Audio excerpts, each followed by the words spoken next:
দেশে প্রায় ৭৫ কোটি টাকা অবৈধ সম্পদ পাওয়ায় পুলিশের আলোচিত সাবেক আইজি বেনজির আহমেদ এবং তার স্ত্রী সন্তানদের বিরুদ্ধে ৪টি মামলা করেছে দুদক। সংস্থাটি বলছে, পুলিশ র্যাবে গুরুত্বপূর্ণ দায়িত্ব থেকে এসব অর্থ কামিয়েছেন বেনজির। এসব অবৈধ সম্পদের মালিকানা দিয়েছেন স্ত্রী এবং ২ মেয়েকে। জানা গেছে, বেনজিরের সম্পদের তথ্য চেয়ে যুক্তরাষ্ট্র, মালয়েশিয়া, সিঙ্গাপুরে আইনি চিঠি পাঠিয়েছে দুদক।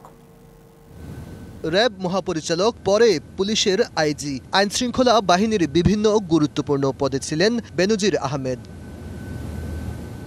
অবসরে যাওয়ার পর তার সম্পদের নানা তথ্য প্রকাশ হয় গণমাধ্যমে। এরপর অনুসন্ধানে নামে দুদক।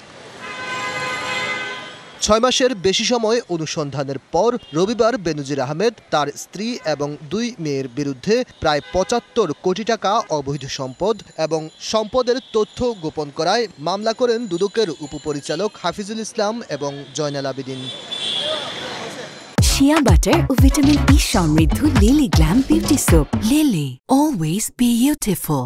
মামলার এজাহারে বলা হয়েছে, বেনজির আহমেদ দুদকের কাছে ২,৬২,০০,০০০ টাকা সম্পদের তথ্য গোপন করেছেন। তার বৈধ আয়ের বাইরে নিজ নামে আরও ৯,৪৪,০০,০০০ টাকার সম্পদ পাওয়া গেছে। স্ত্রী জিশান মির্জার নামে ৩১ কোটি টাকার অবৈধ সম্পদ এবং ১৬,২,০০,০০০-এর বেশি টাকার সম্পদের তথ্য গোপন করেছেন। এ দম্পতির বড় মেয়ে ফারহিন রিশতা বিনতে বেনজিরের ৮,৭৫,০০,০০০ টাকা ও মেঝো মেয়ে তাসিন রাইসা বিনতে বেনজিরের ৫,৫৯,০০,০০০ টাকা সম্পদের কোনো উৎসই পাওয়া যায়নি। নিজ ক্ষমতার অপব্যবহারপূর্বক জ্ঞাত আয়ের উৎসের সাথে সঙ্গতিবিহীন সম্পদ অর্জন করেছেন। তাদের দাখিলকৃত সম্পদের বিবরণী যাচাই শেষে জনাব বেনজির আহমেদ, তার স্ত্রী এবং তার ২ কন্যার নামে পৃথকভাবে ৪টি মামলা রুজুর অনুমোদন প্রদান করা হয়েছে।